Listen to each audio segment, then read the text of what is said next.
Joe Royle makes 2 changes from the side which served the club so splendidly in the FA Cup semi-final. Paul Rideout was given right up to the last minute to see if he could recover from that jarred knee at Elland Road, but he hasn't made it.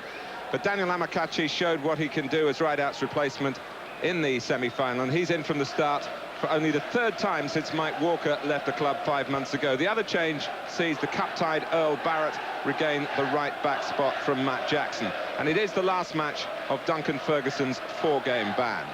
A couple of changes, as you say, Matt, but I don't expect to see any change formation-wise. It does look a very solid back 4 with Earl Barrett now in tandem with the other 3. They're all tall, they can all compete, they're very good defenders, and that's the solid base that Joe's built Everton around. What's interesting, Anders Limpar given a vote of confidence in this right-hand side. He will provide the craft, the penetration wide there. 2 battlers will get the same instructions as they did in the semi-final. Go out, scrap, win as the ball, give it simple. Don't just give it easy and let's get on with the game. We know about Andy Hinchcliffe, whether he gets the ball there or whether he gets it further up the pitch. When he gets a chance, he'll be putting it in the box and let the people get after it. No Rideout, no Ferguson there to compete. So they've got Amokachi. Confidence must be high. 2 goals in a semi-final. He must be dying to get out here at Goodison and actually show them here what he's capable of. I think the real bonus has been this lad here for Joe, Graham Stewart. I think against Blackburn and again in the semi-final he was excellent. His all-round game was super and he's been a big bonus. Well, Mike Hooper, who spent 8 years across Stanley Park at Anfield, is back on Merseyside in Newcastle's goal tonight. Pavel Srnicek out of the side with a strained side. Newcastle's away form has been patchy, so Kevin Keegan has stiffened his midfield by including both Barry Venison and Paul Bracewell. Yeah, 2 holding, what you would call holding midfield players, Martin, in there. And it will be interesting. Venison and Bracewell there. What's interesting, Fox, we've got him down this right side, but he'll switch wings and play the left. He'll be free to do whatever he likes. Look for Robert Lee in that. I think he enjoys that position. He'll look to get ahead in there. When Beardsley drops down, he'll look to get in behind him. And I think that's a very fluid midfield area for them. Well, it's sure to be a wonderful welcome home for the FA Cup finalists. But the Wembley treat will only be fully appreciated if between then and now Everton negotiate this tricky climb up the table. Newcastle's incentive to try, if they can, to finish as high as 2nd place, to perhaps overhaul Manchester United should their championship challenge fall away abruptly. And Newcastle also, I'm sure, would like a measure of revenge for that FA Cup defeat here last month.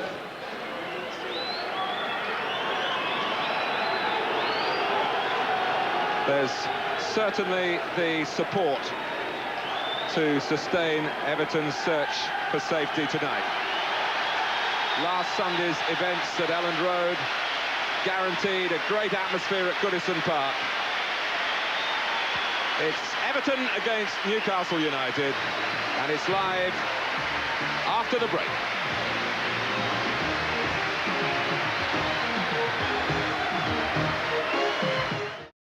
Roger Gifford is the referee. Everton kept their supporters in terrible suspense last season. Survival ensured in the closing minutes of that last Saturday. More nerve-testing times ahead. The results haven't been too good for them last night at West Ham or at Main Road, Manchester today. Newcastle United to kick off, looking for a fast finish to match their fast start to the season, unable in the end to sustain that championship challenge. But still with Europe very much on their minds. Amokachi with a regular place very much on his mind. And a start born of the confidence that those 2 semi-final goals as a substitute have given him. Well, he just overdid that. That was wonderful skill. He created a super opening for himself, and when he perhaps should have delivered, he just wanted to do a little bit more on the ball. I think what we'll find early on is exactly what we've seen from Everton. They'll look to get the ball in behind. Say to Stewart and Amokachi, look to the grass beyond the Newcastle back 4. We'll try and put the ball in there. I would expect Newcastle to be a little bit more studious in the build-up, try and get some passes involving all the players that they would want on the ball. Here's Venison. It was interesting to hear Peter Beardsley say that Everton now are playing a proper football and tried and successfully steamrolled Newcastle here in the cup.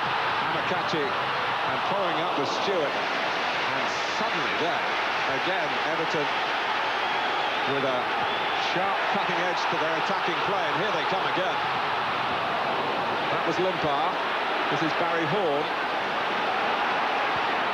Ablett. Hinchcliffe, nice left foot balance on this near side for Joe Royle's team. Ablett is starting at left back. Had Keith Gillespie been playing for Newcastle, he would have switched with Unsworth, as they did in the cup tie. But Gillespie is a substitute. Ablett going in. Beardsley trying to help Newcastle settle here. Storming stuff from Everton. Now what Joe Royle's got this side doing, Martin, he's got them flying at the moment. They started against Tottenham in the semi-final like a whirlwind. They've done the same tonight. And any team that's a little bit slack in the opening 5 or 10 minutes really could be made to pay for that against their side at the moment.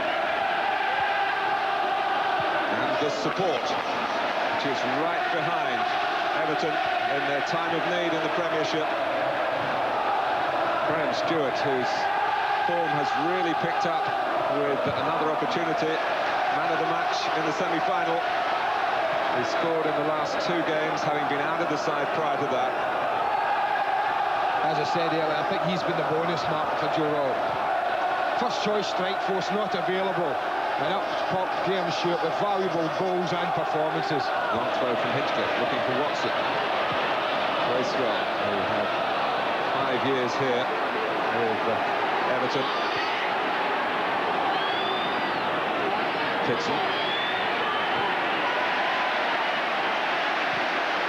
Forward by Ablett. Snapped on by Horn for Stewart to chase. Now Horn. Everton's style under Joe Royle has been very up-tempo.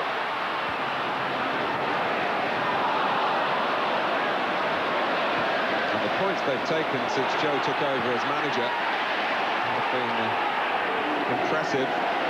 If that had been spread over the entire season, it would not be the cause for concern that there is here. And for the most part, it has been aggression properly applied by Everton. A quality that's essential to the appeal of the game. Here's Fox. He's been playing quite a lot recently for Newcastle on the left-hand side. Beardsley, Hoffiger, skips past Ablett, and David Unsworth came across very quickly. That was the difference, Martin. What about the different build-up there from Newcastle? Popping the ball about, looking for passing, looking for movement, all along the floor. Short corner from Beardsley. Back to him from Fox, trying to put it in quickly to Fox's feet again, didn't quite come off.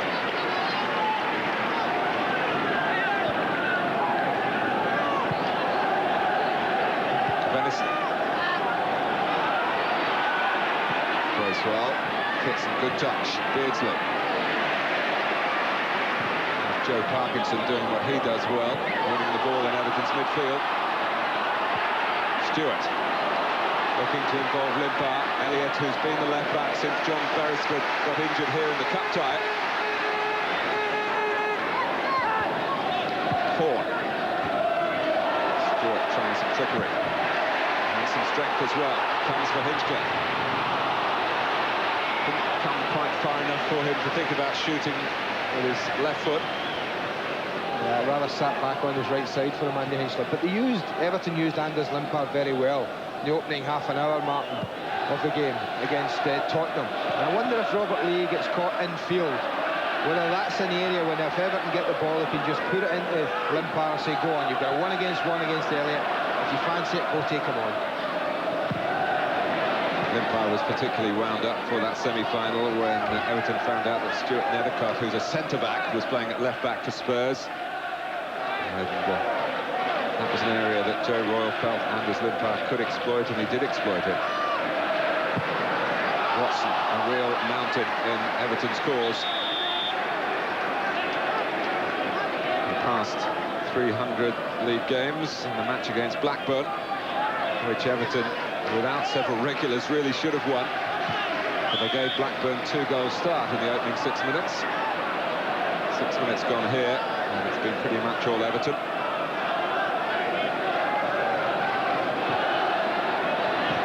Ainsworth just there before Lee.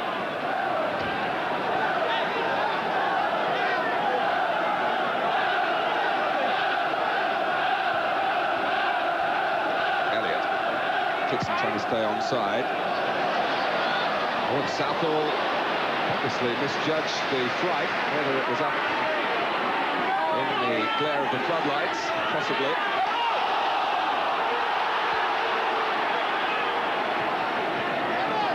It was a towering cross. I just think this type of ball, I was thinking they should be dealing with quite easily. 4 tall back 4 players and a goalkeeper who's not frightened to come and collect. Just got caught a little bit Neville then. Hovigan. Venison. Given away under pressure though by Barry Venison, who's one of a good number of this Newcastle squad and their management, who know Merseyside well. Fox. The pitch has been heavily watered all day long.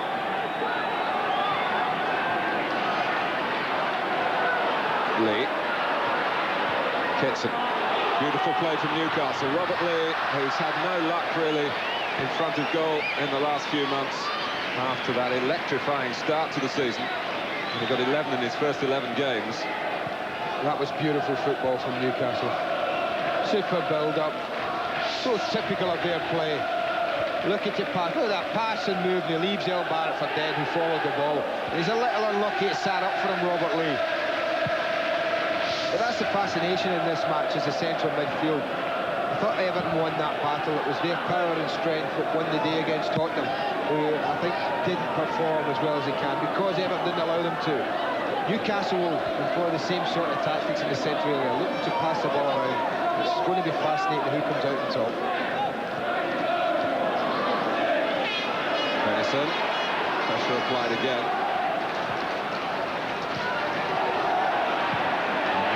Parkinson flying in. Well, that's typical of it, isn't it, Mark? You mentioned pressure then, and as soon as Venison thought he'd got a yard, there was Parkinson right in his face making a tackle. Fox. Joe Parkinson couldn't have been far behind Graham Stewart when they were thinking of man of the match at Elland Road. Elliott, waiting for it to drop, got a bit lucky with the miss-hit. Lee made something of it. Elliott again.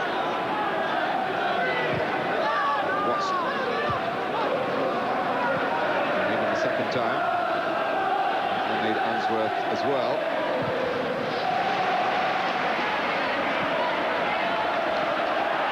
Stewart. Well, they don't have the height of Ferguson or a Rideout, but they've got mobility in Stewart and Amokachi. Plenty of movement from Newcastle, of course, particularly with Beardsley on the ball. Dispossessed to a tumultuous reaction by Barry Hall. Limpar. Amokachi's offside. Close, it was the right idea. It was a little bit tight to come looking short for it for Daniel Amokachi, and I think this is the right run. See how he gambles it. Darren Peacock's aware behind him. It's tight, even looks tight from that angle. And those are the difficult ones when the linesman has got Proles right under his nose as he did then. Everton have put together a pretty good home record under Joe Royle, especially against the big clubs. They've beaten Liverpool, they've beaten Leeds, they've beaten Manchester United, of course, and Newcastle in the Cup, and that lapse against Blackburn was really against the run of play in that match when the league leaders' goal was under siege in the second half here a couple of weeks ago.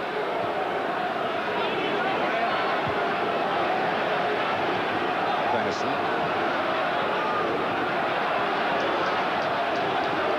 Here's Howie.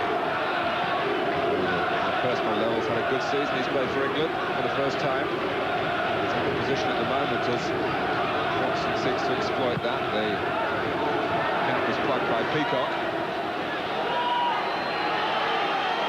rare chance for Mike Hooper, but he did play for Newcastle against Everton earlier this year up at St James's Park and kept a clean sheet.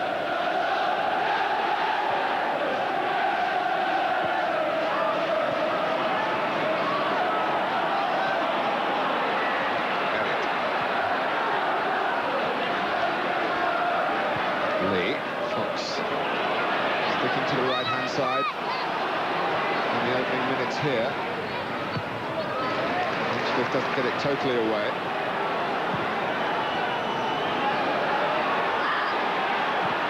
Peacock, Beardsley, Kitson.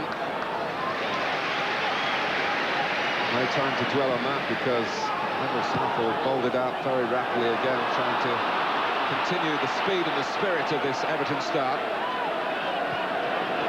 Beardsley trying to put a space in behind Parkinson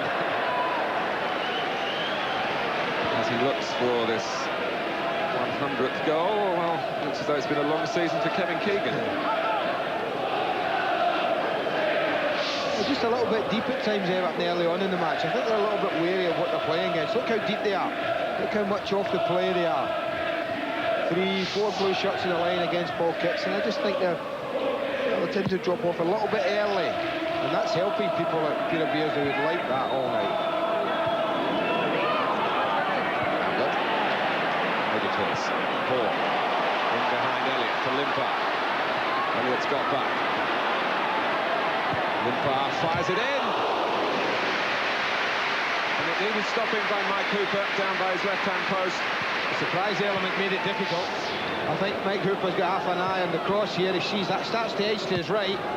And suddenly he's gone back to his left.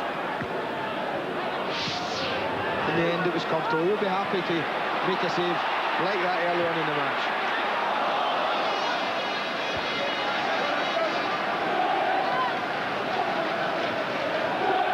Most clubs would be pleased with the sort of season Newcastle are having, but Kevin Keegan, as he's been saying publicly, by no means satisfied. No trophies.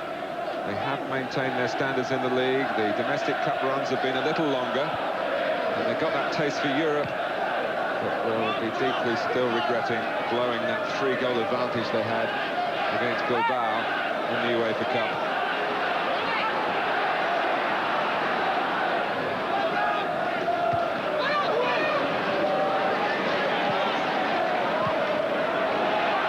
He's got to kick, and kicks well.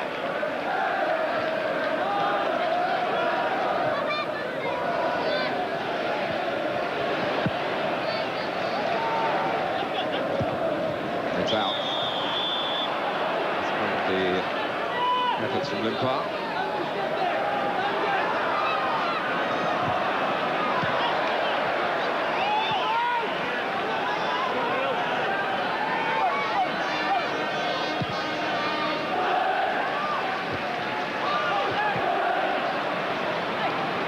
Just doing some checking, Andy, before the game about the effects of Andy Cole. And they've taken 27 points from 14 games since Cole left. And they took 26 points from the last 14 games that he played. So no dramatic difference.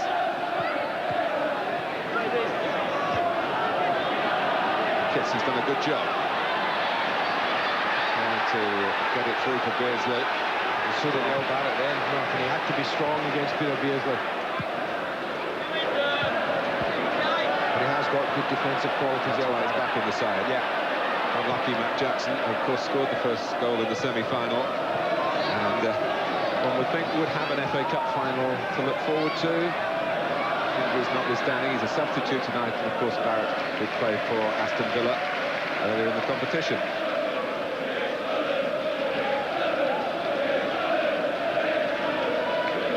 Joe Royle knows all about Earl Barrett from their time together, of course, at Oldham. Peacock backpedaling and gets there. It's adjudged as a push by Parkinson. Game settled now. That well-run start that Everton produced is Newcastle have just caught their breath now, and in the last 5, 6, 7 minutes they've been the team who's looked the more enterprising, more promising. They didn't get blown away in the whirlwind. Bracewell. his lead. Fox. He just got a yard again, but his control wasn't up to it that time. Kickoff into the back of Stewart. Free kick to Everton, taken by Hinchcliffe. Barrett. He's got a bit of licence to roam from right back. Newcastle possibly will be short of a player on that side. Lee continues to play off the front two. And here's Bracewell bombing on. Beardsley calling for it and getting it. Blocked by Unsworth. And Beardsley went for the shot rather than the pass wide to Fox. Venice. Fox found this time.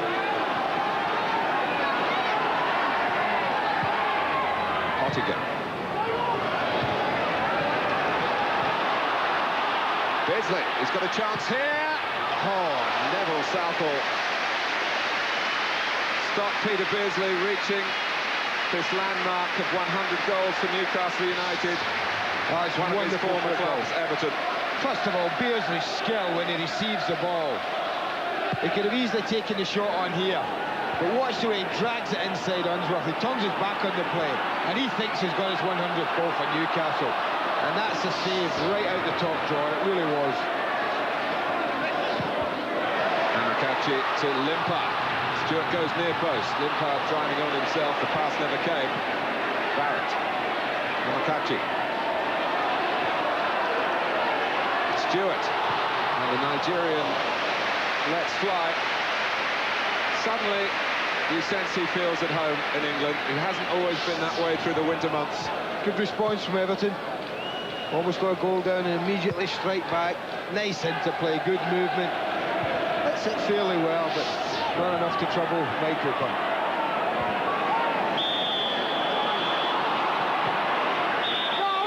David Unsworth gave away the free kick. Newcastle tried to take it quickly.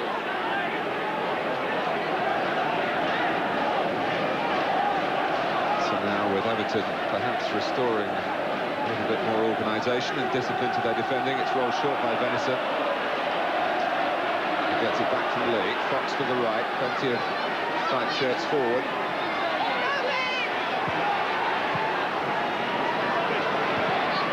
Bracewell. Venison.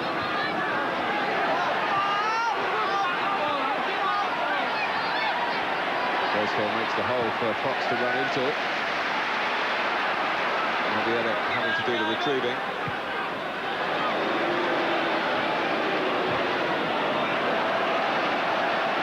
And certainly the presence of Barry Venison in midfield has allowed Paul Bracewell to push on more than we've seen him for some time. He'll be getting a nosebleed brace if he goes any further forward than that one.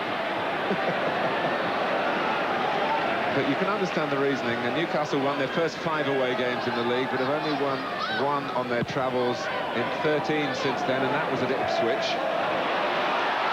Amokachi! Lovely strike. Straight to the World Cup there. Beautiful link up again. He's short. Look at Amokachi. They bypass him. Stewart's the one they aim for. And now he's got a chance. He takes a beautiful first touch in it. The second touch ain't bad either. Gloriously hit shot. Super strike. Goalkeeper had it covered. Full credit to Mike Cooper though. He was across for it. Hinchcliffe. Bounced up awkwardly for the goalkeeper, but he swung his leg down the line correctly, rather like a batsman hitting a drive. And got it on the meat. I use that analogy. Now the cricket season has officially begun.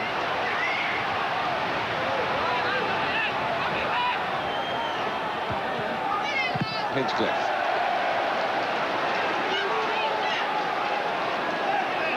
He's in the limelight, Andy Hinchcliffe, with his top-class corners and free kicks, but he's rather embarrassed by the attention. Football for him has been a job rather than a vocation. Oh! Would have been own goal, Steve Howitt. Well, any more on it, and it would have been. I think it was the fact that the touch on it wasn't a great one. It was all so slight. Dave Watson went up for the long throw. In it goes. More contact on the ball, and the goalkeeper couldn't have done much about it. And of course, it was not an intentional back pass.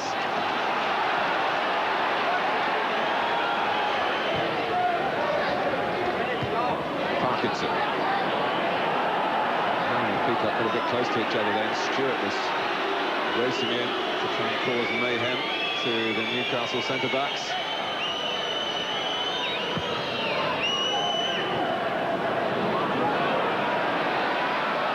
Oh, that's short from Barrett.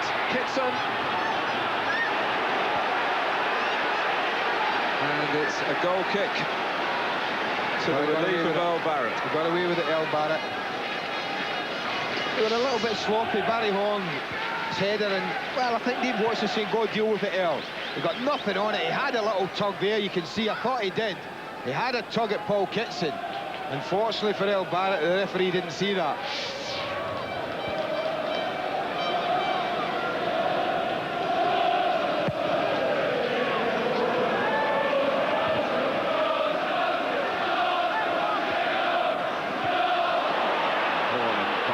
Going for the same ball. Well, they do compete for everything, don't they? Even against each other. Beardsley just ahead of Lee and behind Kitson.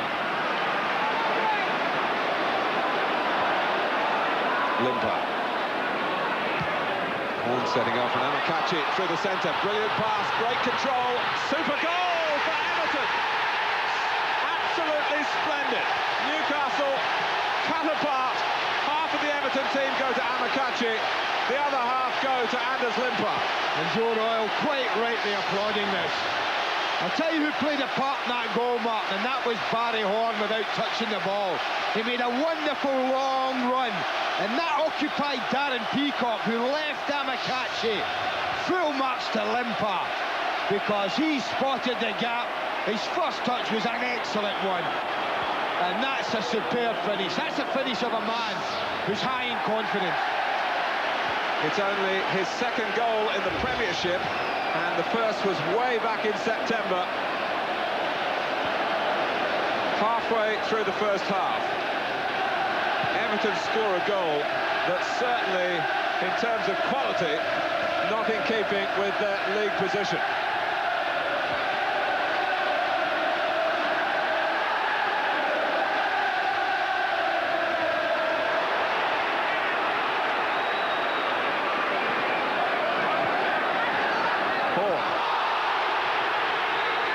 Booking for Venice.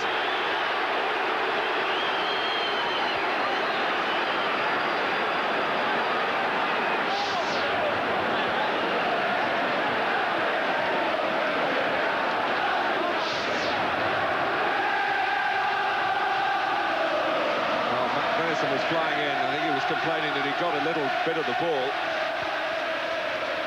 But a free kick it is, a yellow card it is.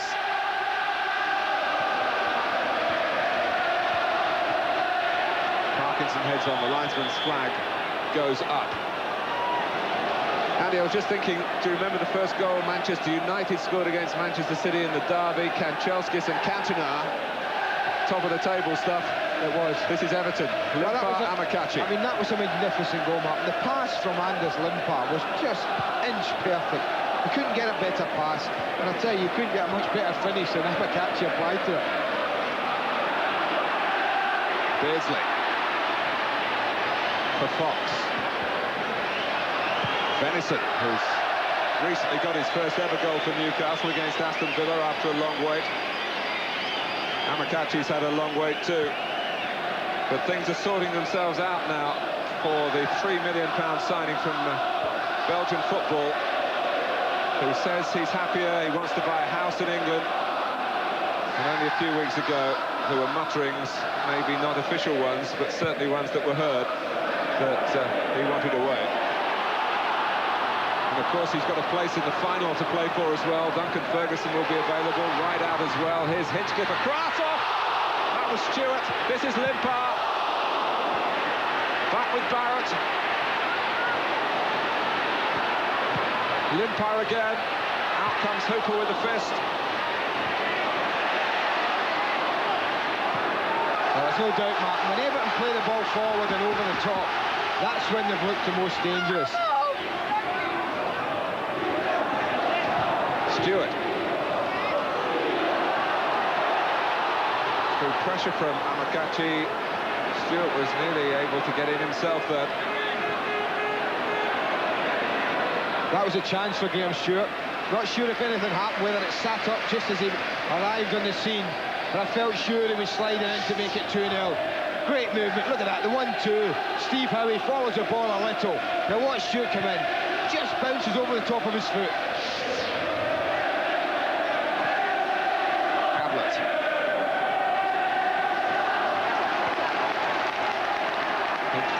Knocking Hottiger out of the way to make sure that Everton got the throw. Actually, Gary Ablett turned away there in complete disappointment at his cross, but there was still a chance something might have come from it. There was uncertainty in the Newcastle defence, man. That's what there was then. I mean, I thought it was a good cross as well, to be fair.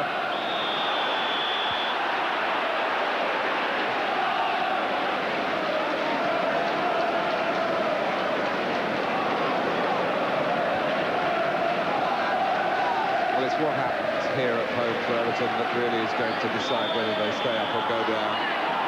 They've got Wimbledon, Chelsea and Southampton still to visit Goodison Park.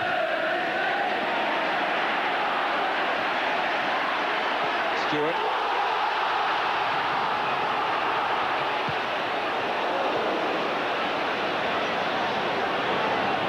Excellent control by Bracewell from Mike Hooper's kick. To Lee from Parkinson. Newcastle know they're in the game, Mark. There's no doubt about that. This has been played just at the pace of a cup tie would be. And I can bet you they're not surprised. No. Full house, and that's been partly guaranteed by the Wembley voucher system that the club are employing tonight and in the other home games as well. As the quest for cup final tickets really begins in earnest. Barrett.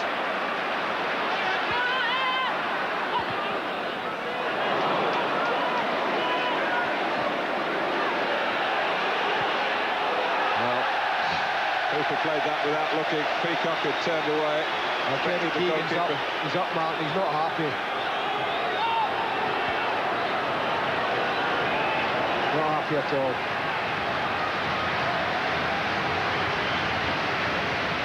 Barrett's throw, header from Watson, and from Peacock defensively. Hinchcliffe, Ablett with a chance to play it in. He slowly goes down the side for Amokachi.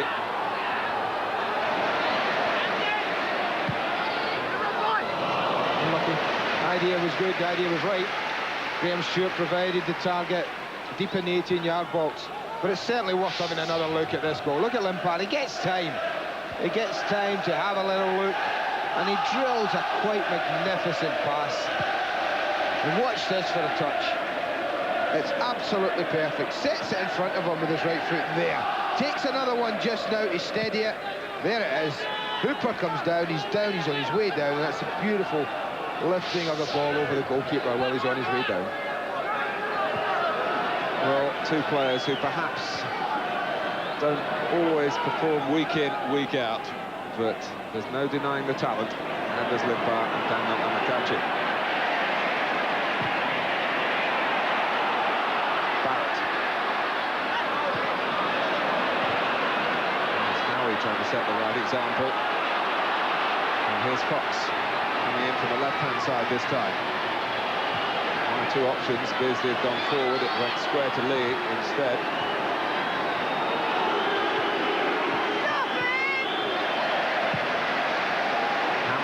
Hinchcliffe. Joe Royle does insist that his forwards are found as early as possible. Not quite so straightforward without Ferguson right out, who have the physique to be such good targets. I think that's why I'm saying tonight, Martin, the most profitable ball I've seen so far in this opening half hour is the ball over the top. Newcastle do like to push up a little bit, so they do leave grass behind their back four. And I would suggest to Stewart and Amokachi, don't look for it too short too often. Bracewell, Fox. Back comes Limpar.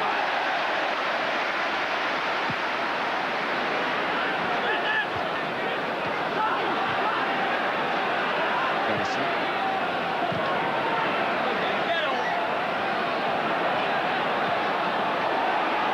Stuart chasing. Has got to tuck in. A bounce was a little awkward. Did well at the end, though. It was really under severe pressure from Graham Stewart. It was an awkward bouncing ball to deal with. You're right though, Martin. It looks at the moment as if we need those two holding players in midfield, Newcastle.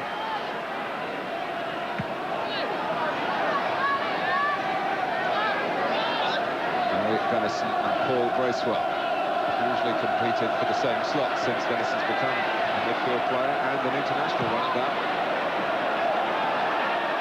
It's quite amazing, isn't it, Mark, when you look round this ground tonight and you sense the atmosphere and the occasion, that we're watching a team scrambling for their Premiership lives. We could be watching a game that's about to decide the championship with the atmosphere here tonight.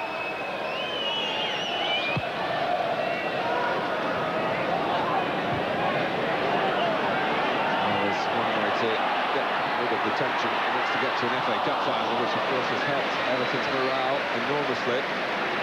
Just the semi-final success, but the other wins along the way, including the one in the quarter-final against their opponents tonight in the FA Carling Premiership.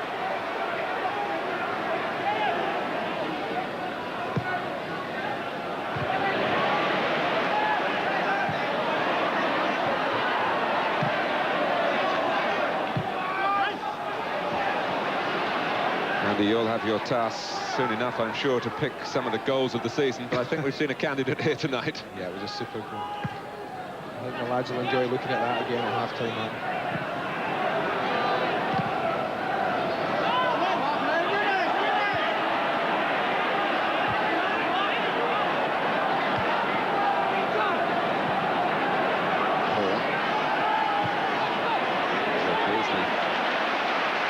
As ever, to do some of the tackling to improve Newcastle's position in this game.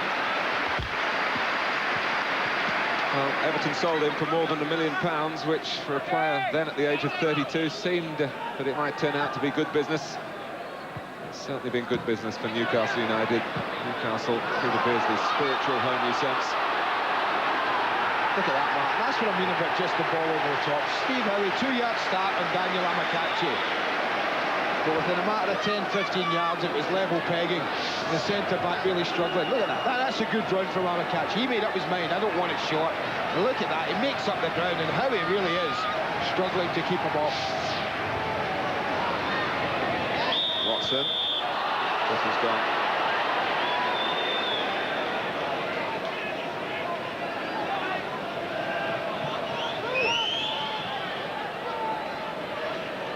So far, so good for Everton. Thanks to two terrific moments, really. Neville Southall's save and Daniel Amokachi's goal. Well, we often take goalkeeper saves for granted, don't we?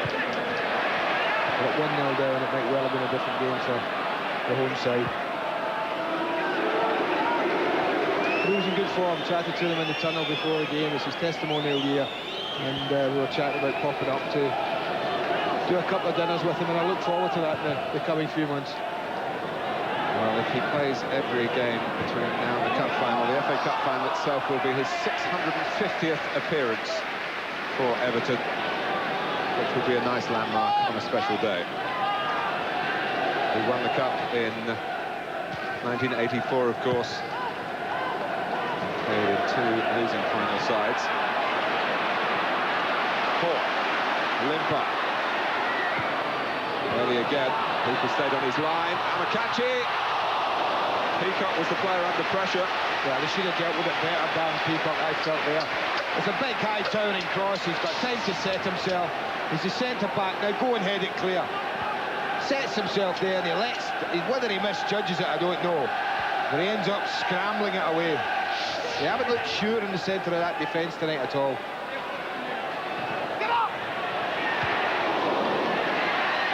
Stewart. Hooper was where Newcastle wanted him to be. Now, the goal came at such a good time for Everton. I felt that Newcastle looked to be growing in confidence just about that time. They played some good football, but the goal has certainly turned the game back Everton's way. Gave them a huge boost. Beardsley. For Fox. Watson really could have hit himself there. Contact with nothing neither. Ball, more happily for him, the man. Fox. Venison.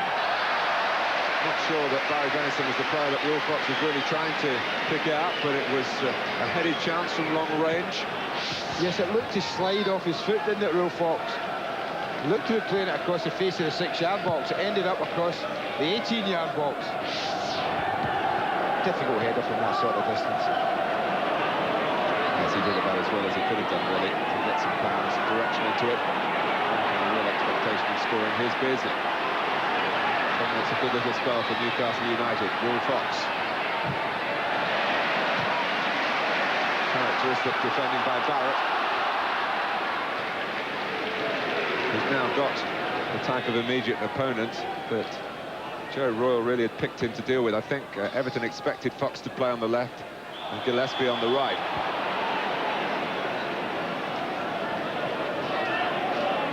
Gillespie we may see later on, particularly if Newcastle stay behind. Hottiger.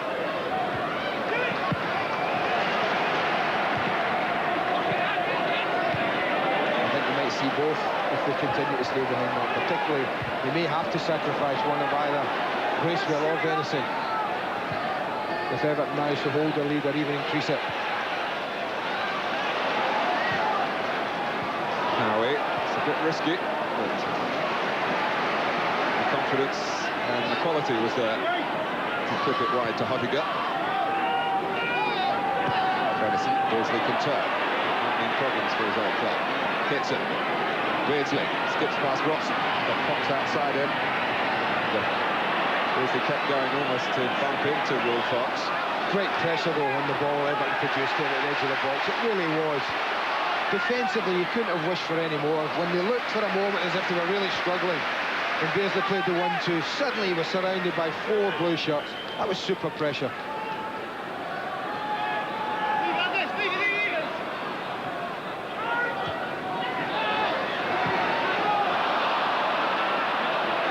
It's given away by Horn. By Lee from Newcastle.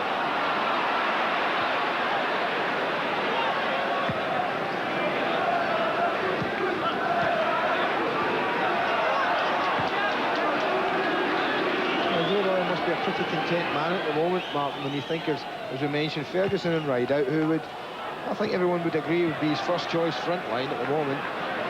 Unavailable, and yet the two at the moment are doing everything and more that his manager would have wished. Nice little headache for him to have.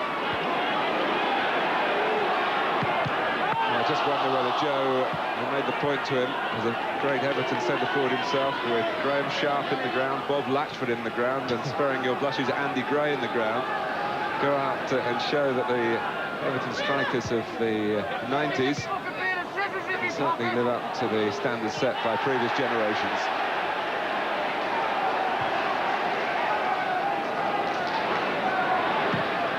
I was just thinking, Martin, yes, it was a special shirt, that number 9 shirt at Everton, but with today's numbering of players, you don't often see the number 9 being a big centre forward these days. But Duncan Ferguson does have it when he's back. And he's used it particularly well at Goodison Park. All his 8 goals for Everton have been here at home. Like 1 or 2 away in the games that are coming up, starting next week at Sheffield Wednesday. So he's picked, of course.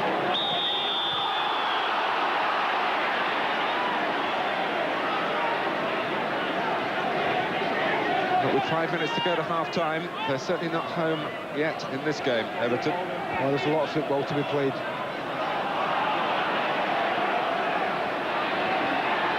They throw well forward again. Limpar, there's another through ball on here, but it's been well read by Hooper.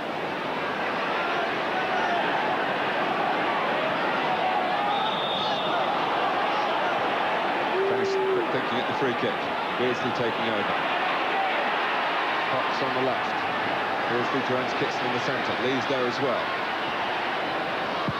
Benison. Straight down the slot, really, for Neville Southall. Well, it would have taken something pretty special, especially striking it with your right foot from that sort of angle to have beaten Neville Southall. No problems for Peacock. Amokachi. Limpar. Well, the deflection ended any danger there to Mike Hooper's goal. Parkinson. This is Barry Hoare.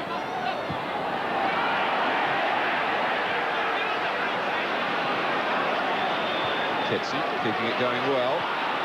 Beardsley over the top of Barrett, beautifully delivered for Fox. He needs some help here though. Comes from Elliott.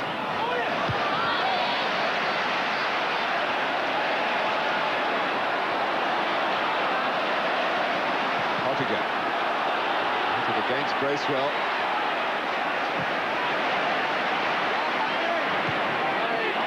Well, that's extraordinary control from Hitchens.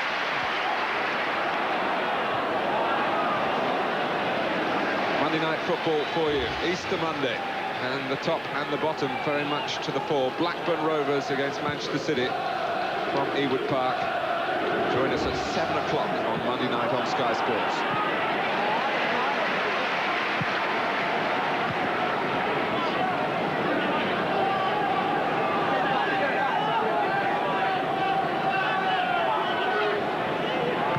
Beardsley. He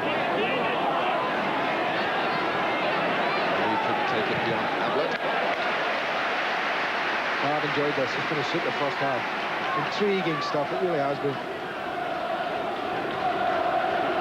Just enough seen from Newcastle United to suggest that they could still spoil this evening for Joe Royle and his players. Peter Beardsley certainly has the incentive.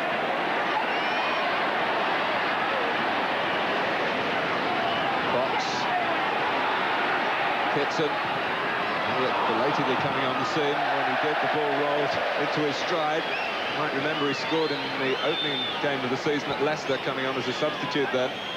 Well, they'll be having a quiet little word with Anders Limpar here, Mark, because that's his job, to track Robbie Elliott. Now, we know that Anders isn't renowned for his defensive abilities, but as it breaks there, look at the space that Robbie Elliott's got. Another touch on the ball certainly wouldn't have done him any harm.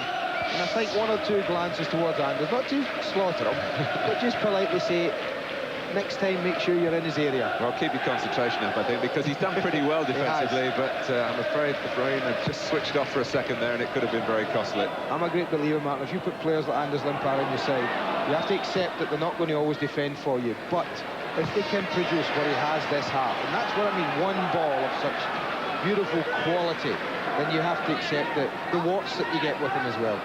Well, he missed out on the two Arsenal finals, League Cup and FA Cup in 1993 through injury. So he's cocked a hoop about the chance of playing at Wembley in May. But like everyone at Everton, as we've said before this evening, playing for the place. It can be used by Joe Royle only to Everton's good in the remaining league games. Fox. He's a hard man to get past, Earl Barrett. He's an excellent defender. He worked with Earl quite a lot at Aston Villa when he was with Ron Atkinson. And his defensive qualities really are first class. He's got pace, he's good in the air. He never overcommits himself early. But it says to whoever he's playing against, well, if you want to beat me, you've got to do something special. Stoppage time at the end of the first half at Goodison Park. Newcastle United hoping to equalise before half-time. Bobbling around in there before it's hooked out by Barrett.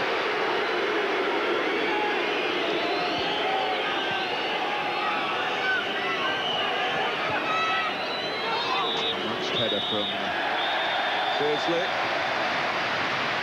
A first half here full of passion, and one superb goal scored by Daniel Amokachi, made by Anders Limpar. Prior to that, Neville Southall's splendid save to deny Peter Beardsley a landmark goal. At half-time at Goodison, Everton 1, Newcastle United 0. We'll be back after the break. Well, we're coming towards the end of a season which was started by these two clubs in totally differing fashion. Newcastle were fast off the blocks, of course, 29 points out of the first 33 they played for, while Everton were floundering. But over 45 minutes here, Andy, no doubt about the supremacy of the home side. I think they're very good value for the 1-0 mark, without a doubt. I think they've got a bit of work to do second half to make sure they collect the 3 points, and I think Newcastle themselves in the first half have showed a determination that they want to get something from this game. Paul Bracewell just alerted the referee to the fact that Barry Venison was a bit late on parade here. But Newcastle have their full complement. Venison apologises to Messrs Horn and Amokachi. Daniel Amokachi, who got on in somewhat strange circumstances in the FA Cup semi-final and scored twice in quick succession to re-announce himself as an Everton player, and has scored splendidly here tonight.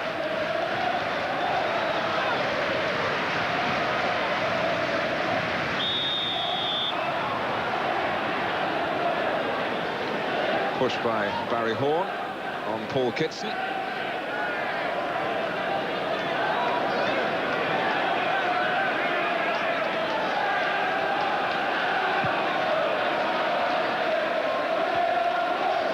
Header by Unsworth, back by Venison. Then Horn. Limpar into space. Peacock was just there before Stuart. Elliott on hand to help out. Fox.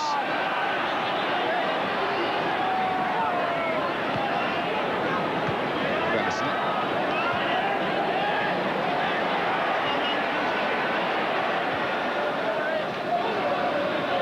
Mark Hottiger, who's been much more consistent in his first season in England than Amokachi. Absolutely accurate about it. He was coming into a more settled setup, but for a little over £500,000, Kevin Keegan seemed to have got the Swiss international at something of a snip.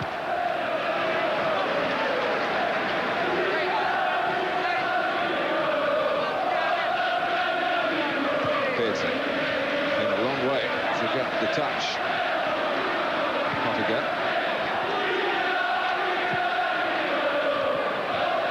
Right alongside Kitson. No one settling on the ball at the moment. It looks as though Kevin Keegan's asked Rob Lee to play on the right. In the formative minutes of the second half, Wilcox on the left. And Bracewell again being given a bit more creative vein than he has been in recent times in the centre of midfield. But here's Stuart, encouraging Barrett to push on. Stewart again.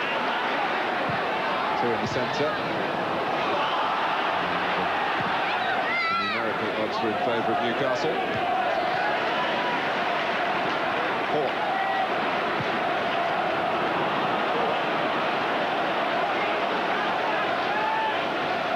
Was almost thrilled in that, Barry Horn and Joe Parkinson, that when they win the ball in midfield. Just turn it over. It wasn't a bad ball. It was played into a decent area if you had someone running into it.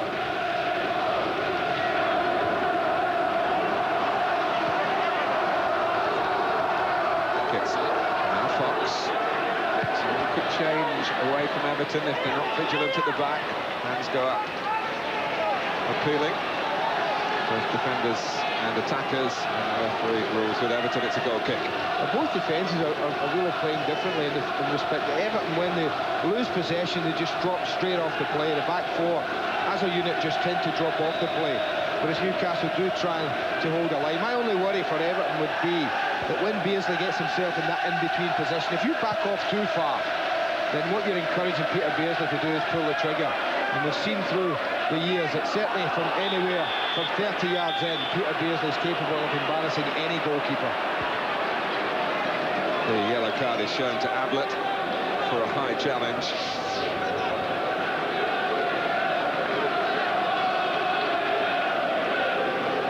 a straight leg. I mean, they both go. I'm sure that Gary Abbott's genuinely going for the ball there with Robert Lee. But he certainly caught him.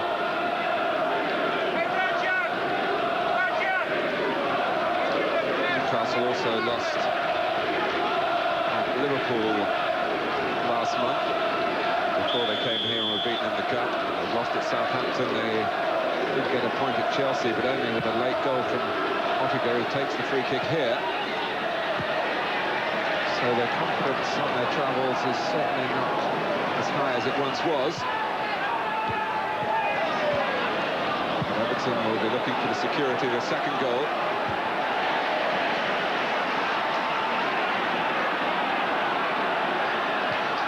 Ottiger.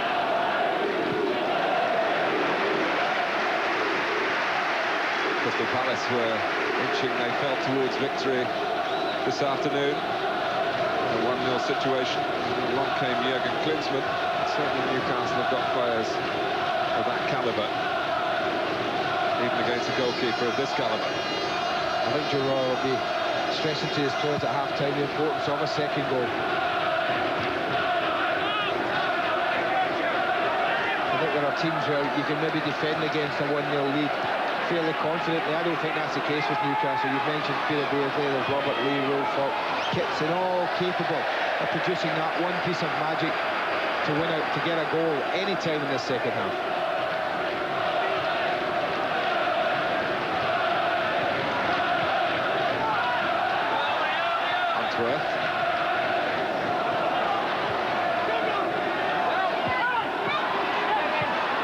Both sides really scrapping for the right to play in the second half. Watson.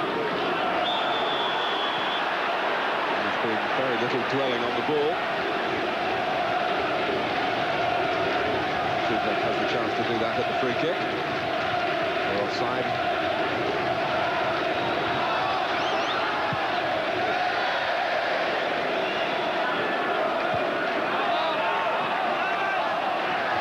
Given Everton's way. And with Andy Hinchcliffe, that broadens the options. And he's going to leave it to Ablett. Trying to keep it short and compact down the touchline there. Ablett. Stewart pressing Ottiger, who slipped. Play by Graham Stewart. Hall. Ablett had spotted Barrett.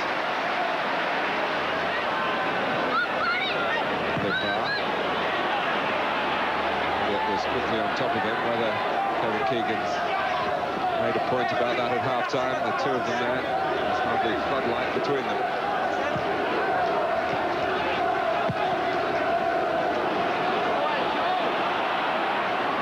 Now on the stretch, he's gone straight to Stewart. There's Hinchcliffe outside him and Stewart. Hinchcliffe with the ball, no doubt about it. It's a very ambitious, if you think you're going to beat a goalkeeper, it's going to take something special from that type of range. I think the apology was there for all to see from Graham Stewart. Look at Hinchcliffe, acres of grass just to roll it to him. And Everton had men forward ahead of Hinchcliffe as well. Well, Stewart might have just been remembering that chip over Tim Flowers in the last game here, but that was from closer range.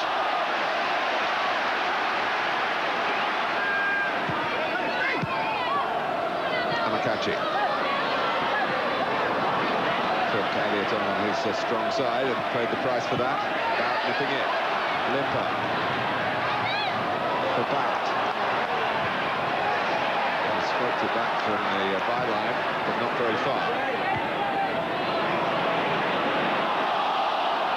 Lee.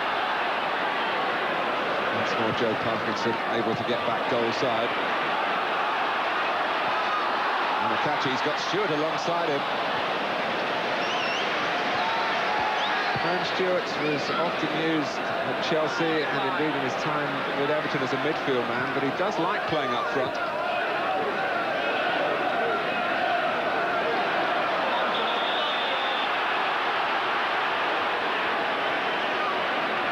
Venison.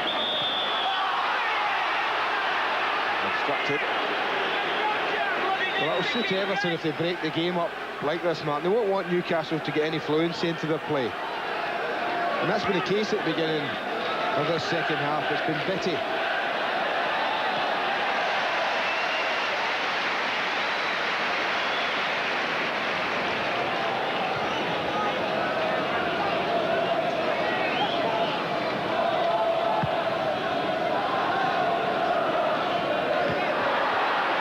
Amokachi.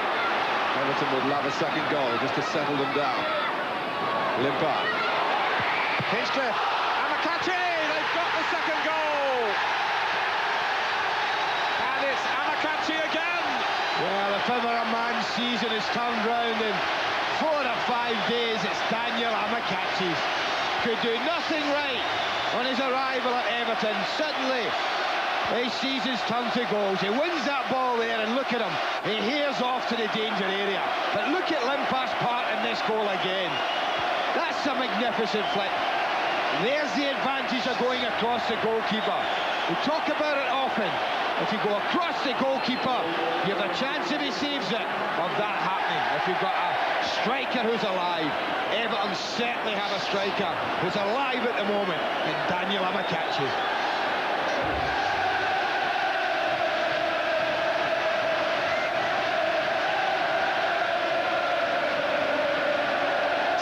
Into the second half, and Everton, who were just giving 1 or 2 signs perhaps of being nervy in defence of the 1-goal lead, stakes so high, the cost could be so great if suddenly a winning position was thrown away. Well, they're certainly in a winning position now.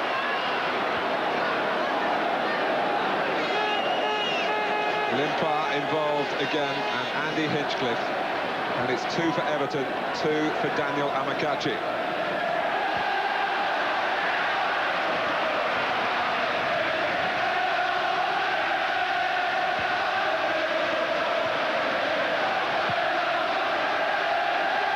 Kitson chasing in behind here, and he had to virtually kill it stone dead, which he wasn't quite able to do.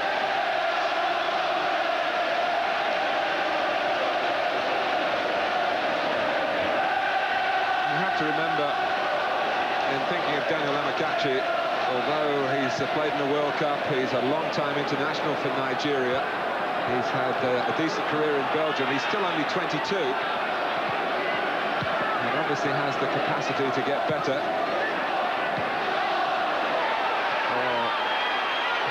Offside here by the proverbial mile. Both of them. Take your pick, wasn't it? Limpar and Amokachi, who was it?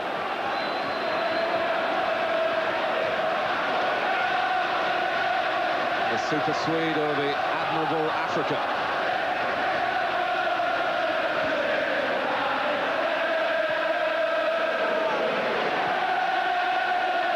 Here's Elliott.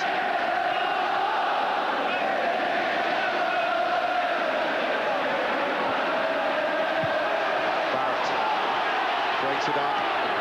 Now he pressed by Stewart. It's a bit short, but Howe made sure that Stewart wasn't going to go towards Hooper in a direct line.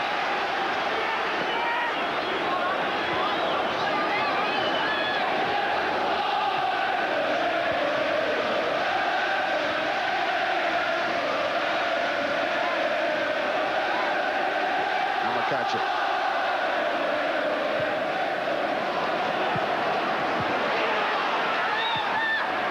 Limpar.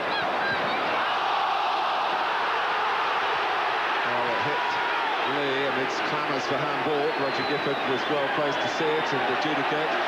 Doesn't matter too much to Everton, they come pressing on again. Newcastle, who slipped below Nottingham Forest into 4th place. The side that finished 3rd last season.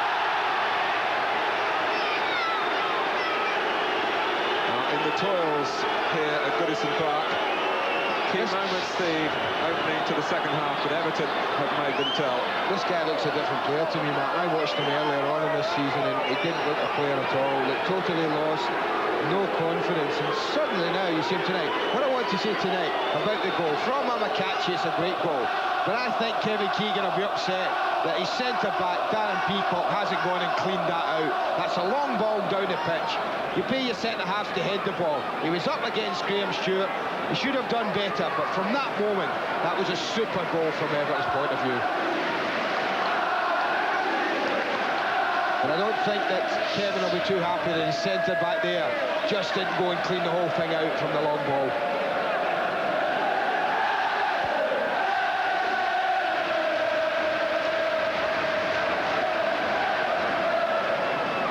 Well, Kevin Keegan is getting ready to shuffle his back. A double change is in the offing. Lee Clark on the left, Keith Gillespie, number 18. Amokachi won't want to go off. He's on a hat-trick. And this is Hinched country. Henry did the job that time with the defensive header.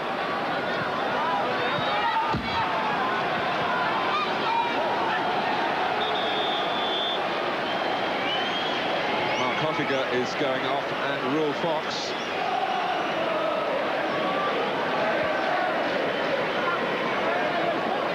Keith Gillespie lost his place, first of all through injury. He was hurt playing for Northern Ireland against the Republic of Ireland in Dublin, and he made that equaliser for Ian Dowie.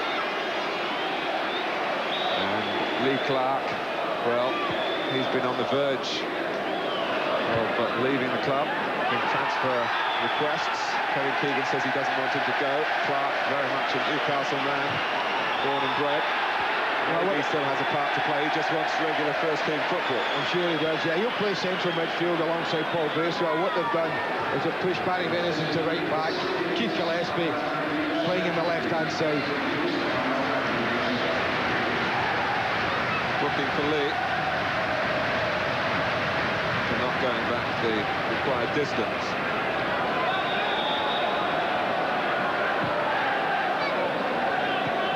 Stewart.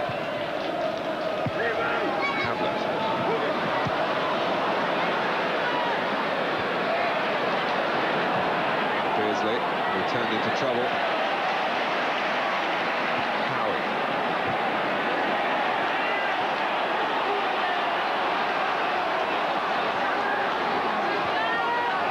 First opportunity for Gillespie to get involved. Elliott.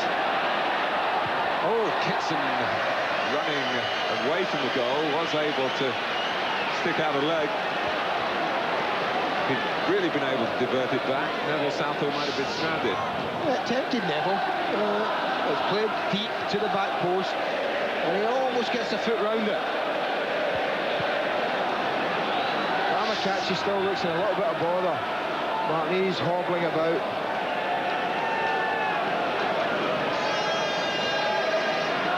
Oh, that's a pity for him.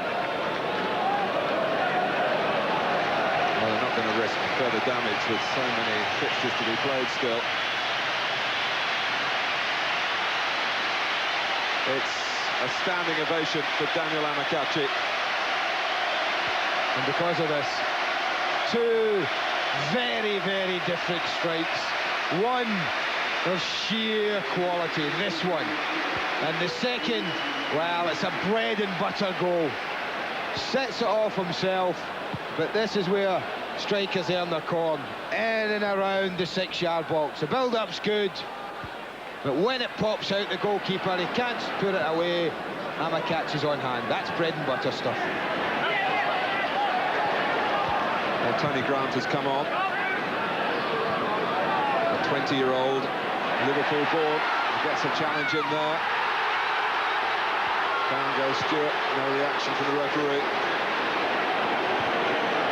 Grant's a midfield man with an attacking eye. Who Joe Royal rates very highly, Martin. I was speaking to Joe at the semi-final replay, and he's speaking glowingly about this lad.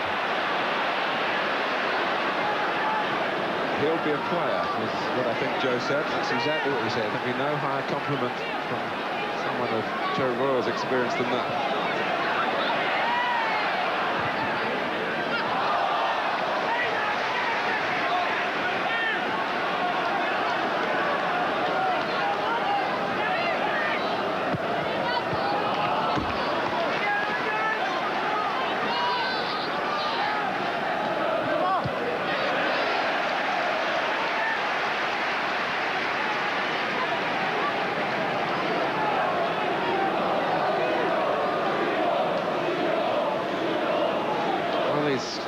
short of forwards, Joe Royle, isn't he? With Duncan Ferguson suspended, Paul Wright out, injured. That knee that kept him out for quite a long period has been jarred again, but he hopes to play next week.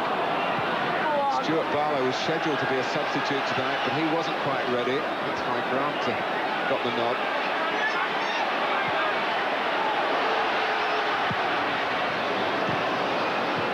Two 0 to Everton.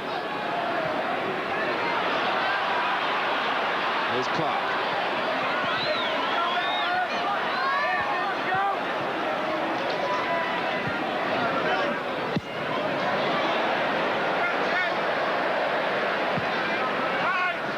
There's no need for Joe Royle to think about that switch between Ablett and Unsworth, because with Gillespie coming on, that was perhaps a problem, but Fox, the other flyer, was one of the players replaced.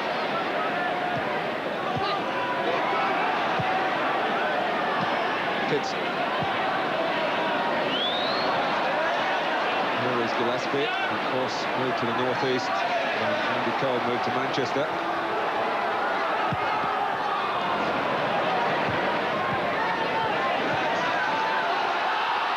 Umpire wanted too long, didn't get a call. Gillespie stole it from him. Well, he got a call from 30,000 fans, but he didn't get a call from any of his players.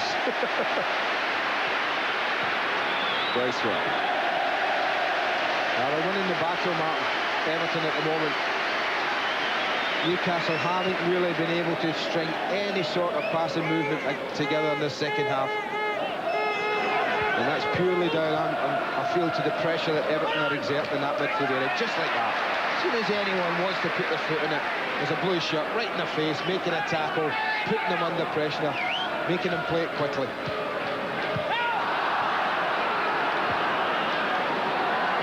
He knew what he was doing, even against the run of Beardsley, which worried the crowd. Not the Everton captain. Limpar. Here's Grant. Stepped it in.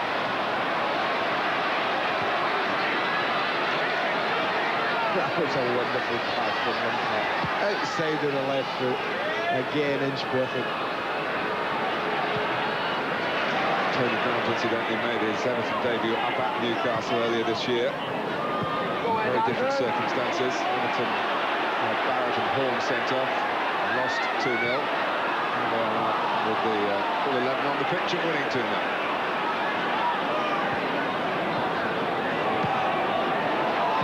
Kitson. Clark. It was seen in the nick of time by Ablett. It was as well. That's good cover from the fullback. You have to be so aware when you're playing as the opposite fullback of a centre-half getting drawn out of position. That's what happened there. But Ablett was very alive to that situation, was quickly across. And that's a free kick, it must be.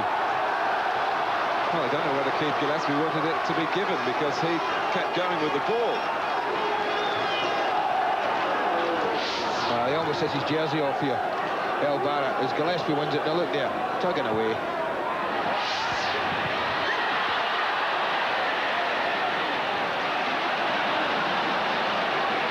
It's a corner. The referee was going to give a goal kick, but Dave Watson had the last touch.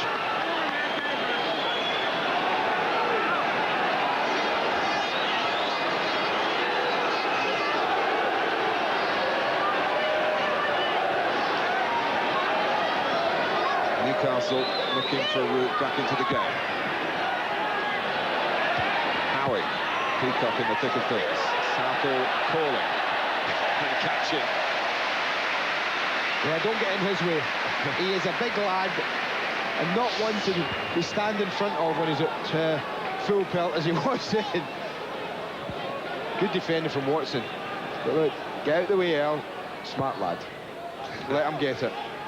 I think Neville will be pleased to hear you describe that as full pelt, but... Well, it is for him. I'll give you the feed lines and you say the gags. And there's plenty to smile about for Everton so far, but still 20 minutes to go.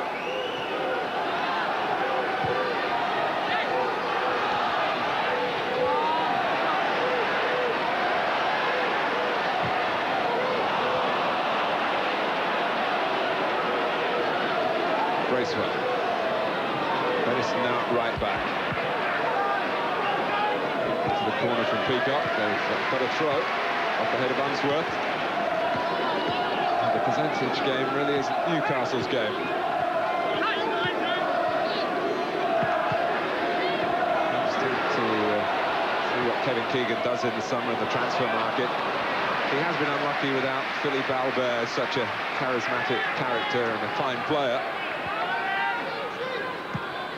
And of course, he's recovering from the cruciate knee ligament injury. Crippled him at the turn of the year. Elliott, he has put that type of injury behind him, so it's a good example for the Belgian. Howie. Lee. Crisp passing from Newcastle, but they need more than that. They need a cutting edge. It hasn't been there tonight. Hall. But they're getting absolutely no time. You see that man, another example there. Barry Venison desperately looking for a bit of time, a bit of space to look up, first and foremost, before he even picks a pass, and he's just not getting it. This has been so typical of the way Joe Royals had this side working since he took over. And that shouldn't surprise anyone that the possession has been Newcastle, but it's what they've not been able to do with it, and that's not an awful lot at the moment. Lee. Here's Lee. Hustle and bustle around Newcastle when they're in possession this far forward. Clark. Elliott.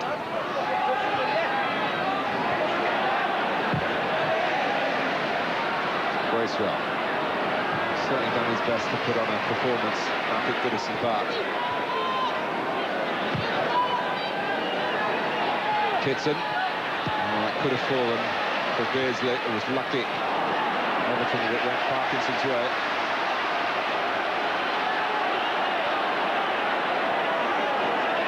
France began confidently in this game. It's coming on for the departing hero, Daniel Amokachi.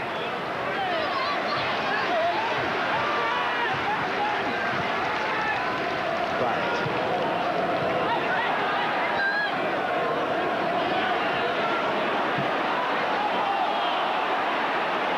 How he won it well. Clark takes it on.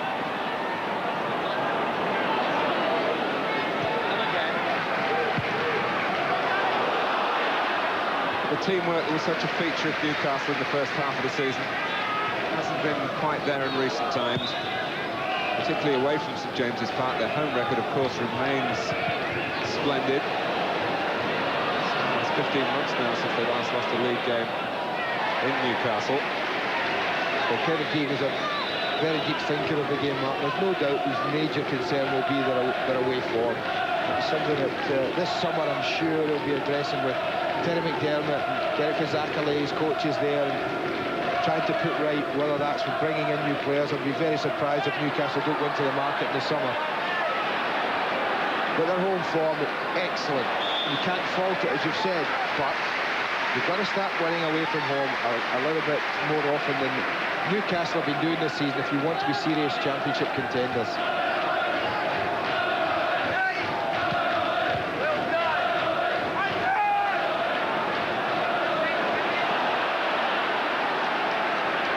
Certainly getting at Darren Peacock when he's in possession. It was Grant that time.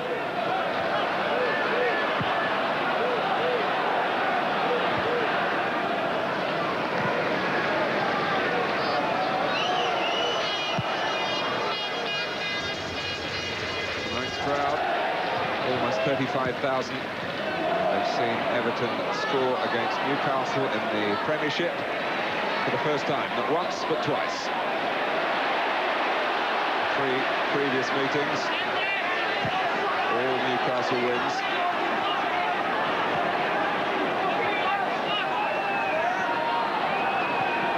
If they're going to win this one, it'll take a minor miracle or two with 15 minutes or so to go.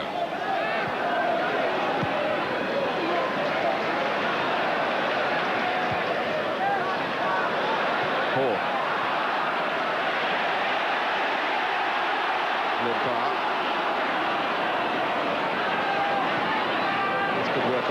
by Stewart again.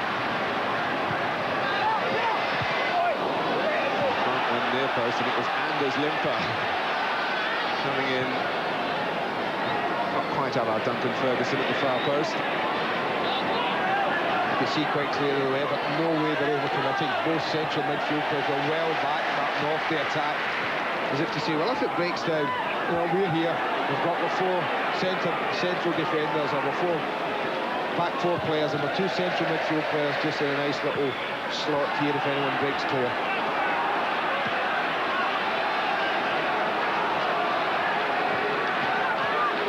It's not exactly totally what we have, we hold, because there's off-the-cuff players like Limpar capable perhaps of even improving Everton's position here. But the situation is, to say the least, very satisfactory so far.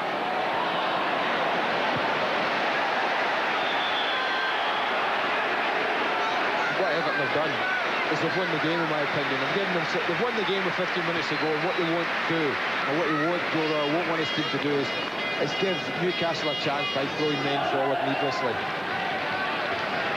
Joe was 46 last Saturday. The team gave him the birthday present on the Sunday at Ellen Road, and they'll still have a celebration or two left if they can round off the week in a fitting way here tonight. It looks very much as though they're going to do that.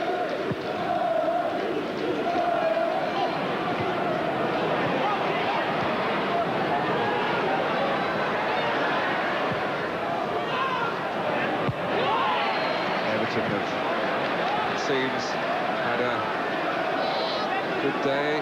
Their Friday fixture, Manchester City as well. And we'll see what that means to them as they go to Ewood Park. They'll need all the confidence they can gather to take on the league leaders. Remember, play at Ellen Road tomorrow. Manchester United in second place are at Leicester.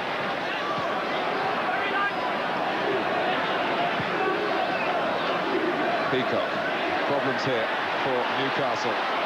Everton swarming around the ball. Grant to Limpar. This is Barry Hall. Almost a situation that led to that first Amokachi goal at Leeds. A clip to the right-hand side. Didn't quite get as far tonight.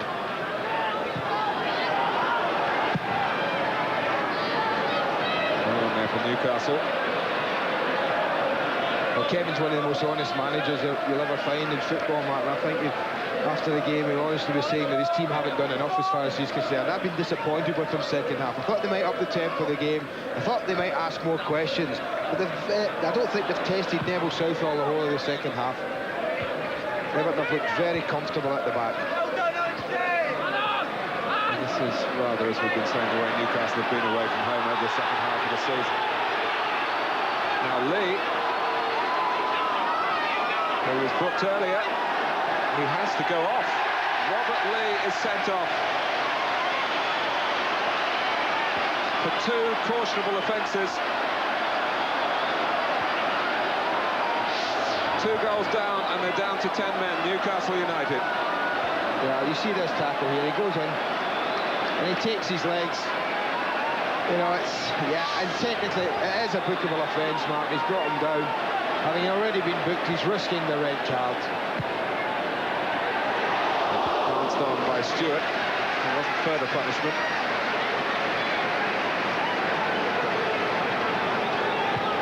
What you do find sometimes, and I think it's right, sometimes referees, when they have booked someone, and there's a tackle like that, which isn't, it's not a horrible tackle by any stretch of the imagination. They do sometimes give the player the benefit of the doubt, but not that time.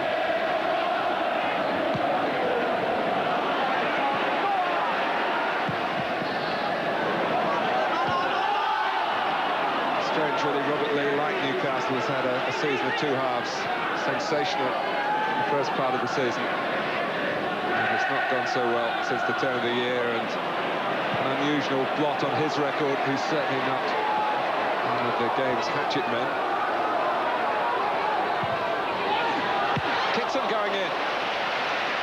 Well That's a defended. really demanding cross from Gillespie. Well defended, son. Tell you, any ball that's in between goalkeeper and back four and is as close to the goal as this is, really does take some defending. But he got right underneath it, Gary Ablett. There was no way it was going down into the ground. It was going high, and it went very high. Unsworth, danger not totally cleared.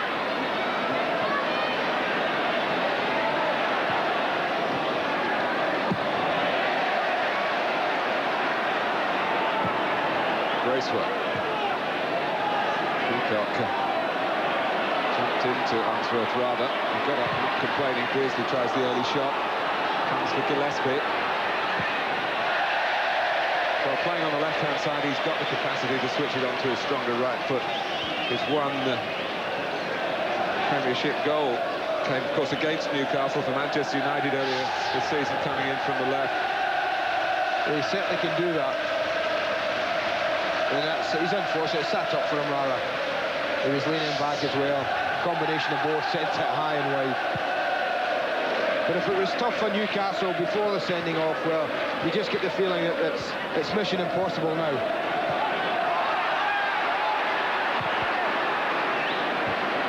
Everton usually in a position where they really can relax and see the game through.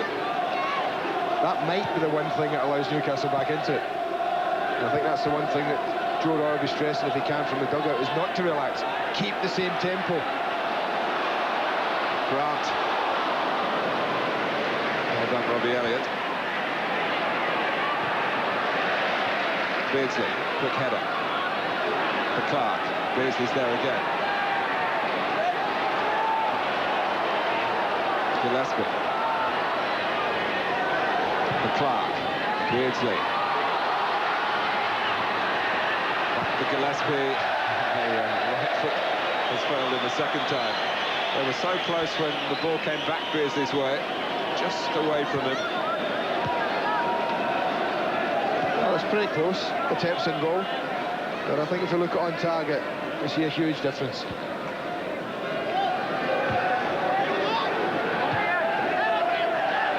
And on the scoreline, a significant difference.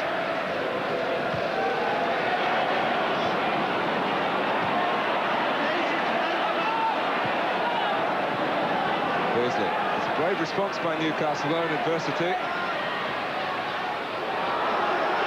Everton suddenly having to do more defending against the 10 than they were having to do against the 11. Beardsley. It's over from Bracewell. Well, he was struggling, Peter Beardsley, because he looked up, Martin, and he's booked Anders Limpar, Roger Gifford, for a tackle that happened, I think, on Keith Gillespie, down right by the touchline. He allowed play to go on, but he's quickly pulled out the yellow card for this. I think just after it, he has a little kick there. And that's what he's booked Anders Limpar for. But as Peter Beardsley looked up, he had absolutely no options in the box. There's not a black and white shirt in there. So he had to lay it across the face of the 18-yard box. And that was never an easy chance for Paul Bracewell.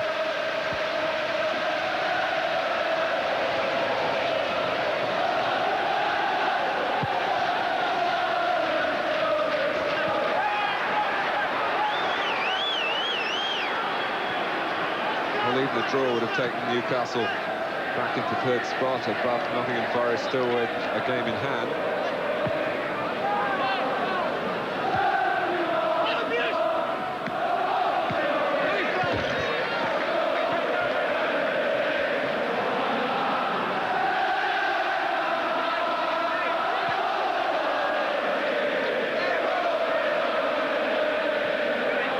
Forgotten about the relegation battle for a moment. The crowd, it's Wembley that they're thinking of.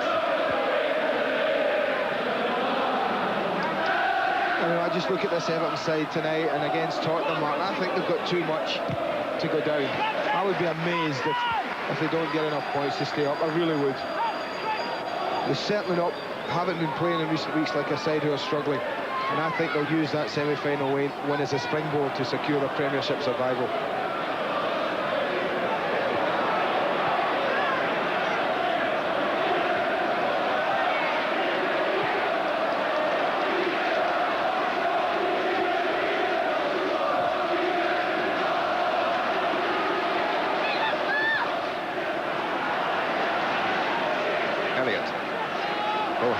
dreadful bounce. Very unlucky. Stewart. Unselfish. Maybe to the surprise of Grant. Gillespie. Clark. Flags up against Paul Kitson.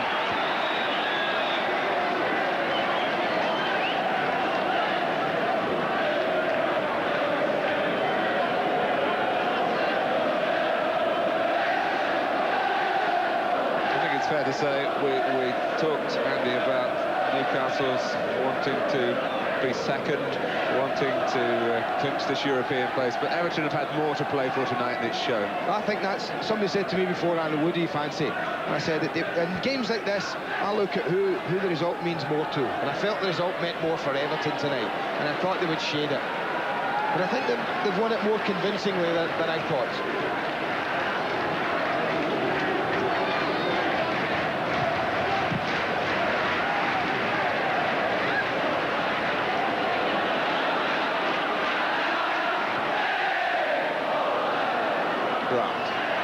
Here's Stewart.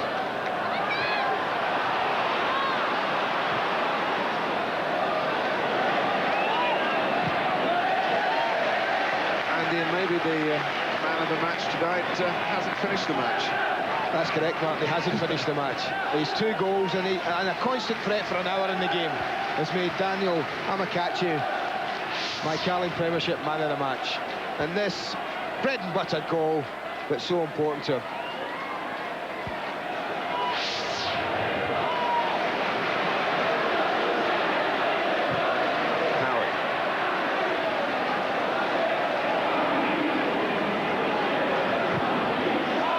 Clark.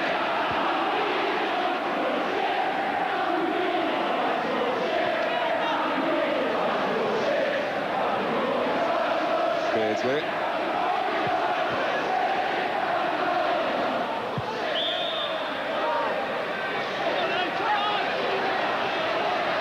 Well, he's not giving up. He's gone for the short corner, and in fact, the reason that they could take it unattended was that Roger Gifford had actually stopped the game. Joe Parkinson, who gets through so much unselfish work in the Everton cause. I think there have been a lot of those type of performances tonight for Everton. There have been good defensive performances that made life so difficult for Newcastle. But obviously the thing that swayed me, Mark, with Amokachi was the threat up front. Even when you're performing well, defending well, you still need someone to break the ice for you, to get you important goals. And he provided 2 vitally important goals for Everton tonight. Andy, I've been here a bit more often than you recently, and I have to say this is not an exceptional Everton performance. They played like this certainly against Manchester United. They swept Norwich aside in the Cup 5-0. And against Blackburn, apart from that opening 6 minutes, they were on song again. Oh, he's got them going, Joe has. There's no doubt of that.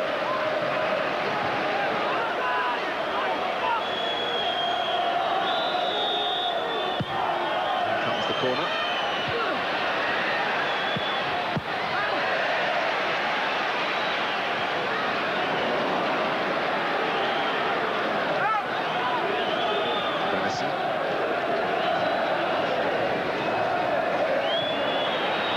With the bounce and the ball, and Peacock came in with unnecessary aggression, you felt. Well, Neville Southall helped his cause there, I tell you. Because this was a booking. And I tell you, most goalkeepers would have went down from this, Martin. Ball's up, Neville's got it, and then he goes, foot up. But watch the goalkeeper, up he gets, popped up, and he said to the referee, forget it, let's get on with the game. And I think that saved the Newcastle centre-back a booking there.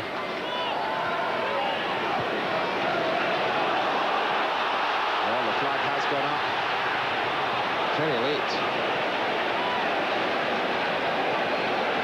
I must say he did look offside when the ball was played, but as you and I leaned over this gantry, the flag still hadn't gone up, and then up it went.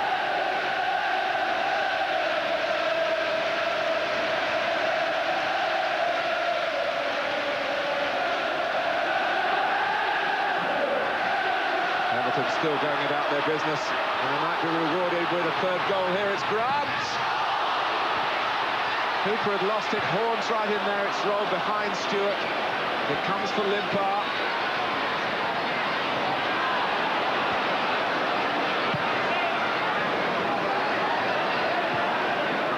They've been defending with discipline, sensible, practical, professional play from Everton, but they haven't been so bashful that they've declined opportunities when they've found Newcastle being a bit slovenly in defence as they were then. But 2-0's enough. They've certainly settled for that.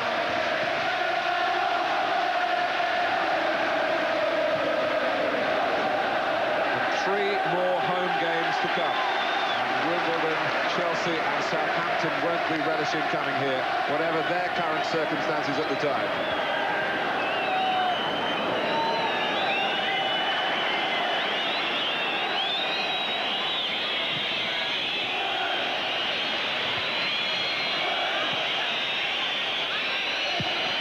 Hinchcliffe.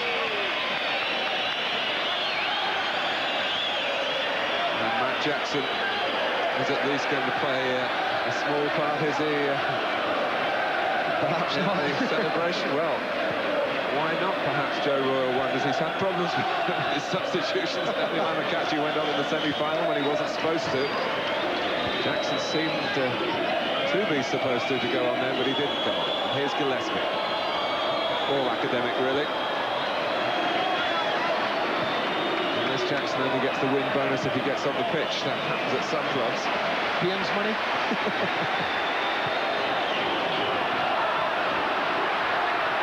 Grant.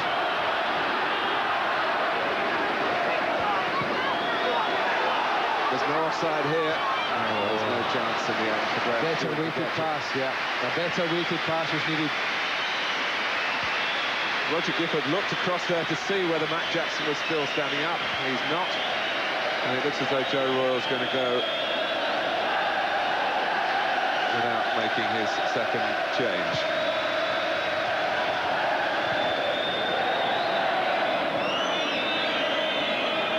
What lingering hopes there were for Newcastle really evaporated with the departure of Robert Lee.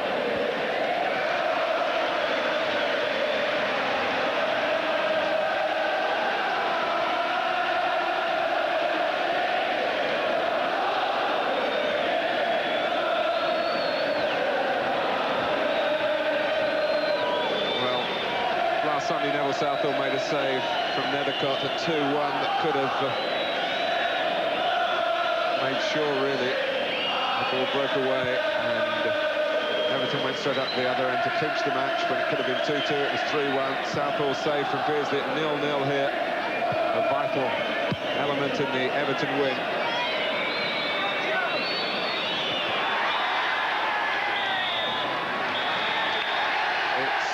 Very good Friday for Everton at Goodison Park. The FA Cup finalists fighting for their Premiership lives. Southall, a strong, splendid figure. Graham Stewart did well, but Daniel Amokachi got the goals. One in each half. Very different in the taking. The first made by Limpar, who was involved in the second, when Andy Hinchcliffe shot across Mike Hooper and he pushed the ball out for Amokachi to nod in. Peter Beardsley has to wait for his 100th goal in Newcastle colours, and Newcastle, who are victims here along Everton's road to Wembley, a game tonight with Robert Lee sent off as well. Kevin Keegan's talented team haven't travelled well in recent weeks, and they stay 4th behind Nottingham Forest. Everton are out of the bottom 4, and on paper at least, plenty of opportunity to stay there. A very rewarding week for Joe Royle and his players. Evertonians can enjoy their Easter so much more. The fans leaving here with Wembley vouchers in their pockets, and the team with 3 valuable points in theirs. 2-0, let's join Nick Collins. Thanks, Martin. I've got Daniel Amokachi and Dave Watson here. Daniel, how much pleasure did those 2 goals give you? Yeah, for sure. I really appreciate every step of it, you know, because from the beginning I had a very, very bad season, and it's coming to the end of the season. I just try very hard to see what I can do to have a future in the English league, for sure. Do you think you're making a good case now to stay in the side? Well, for sure, yeah. I think 4 goals in two games ain't all that bad, for sure, you know, and hopefully, if the big man comes back and Paul Ryder comes back, I will still have a chance in the team. Dave, real competition for places. Presumably that can only be a good thing at this stage of the season. Yeah, that's great. Daniel's come in and it's like having a new player around. And I'm sure when Duncan's back, maybe for Monday, and Paul's fit, I mean, he's taking a claim. And if you're doing the business on the pitch, you stay in the team. How important was this win tonight, Dave? It was vitally important, especially the way the results went today. Man City and Palace got a point. It was important that we bounced back, especially after the cup game where people might have thought we were on cloud nine and it'd be difficult for us to get back to the bread and butter. But I think we proved it today that we can do it, and we've got another 6 games, I think it's left. Do you feel you can build up some real momentum now over these last 6 games? I think so. If we show the commitment like we showed today in all them games, I don't think we'll go far wrong. All right, well, listen, Daniel, you've been named the Carling Man of the Match. Dave, perhaps you'll present the champagne to Daniel Amokachi. Well played. Well done. Joe, after the euphoria of last weekend's semi-final victory, how pleased were you with the way the players knuckled down tonight? Even more pleased. It was a strange game for us after that, and we started right. We've played better, but there were patches in. There were 2 terrific goals, and nice to finish the game with 11 men on the pitch. Has Daniel Amokachi given you a bit of a selection problem, do you think, now? No problems at all. If he keeps scoring goals like that, there's no problem at all. Daniel did ever so well today. He worked hard for the team as well, and he scored his 2 goals, and I'm delighted with him, delighted for him, which is more important.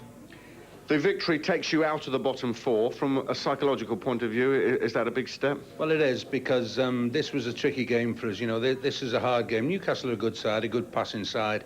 But for all that, they didn't cause us too many problems where it counted around our goal mouth. Played a lot of good football in front of us. But we did say before the game, keep your shape, keep passing people on. When Beardsley gets the ball, get to him as quick as possible. And we did that, and they were magnificent. The home performances here at Goodison seem to have really been your mainstay. Each time we come, you seem to steamroller the opposition. Well, I'm not sure that I don't resent steamroller. There are 2 goals with quality there. And lots being made of us scoring from set plays. Well, we didn't score from set plays there. And, you know, we've played well. We're still in a very strange position, a very awkward position for us. But if we carry on with that quality of performance, we'll be OK. No let-up, though, is there? A couple of days' time, another match? No, we're off to Sheffield Wednesday on Monday. We've got a few in there walking wounded. A few got quite heavy blows tonight, and we'll have to see who's fit. Amokachi came off limping. What's the news on him at this stage? He's twisted his ankle at the moment, but we'll see how he is in a couple of days. I'm sure that he'll want to play. Sure he will. Joe, it's been a good week for Everton. Well done. Thanks, Nick.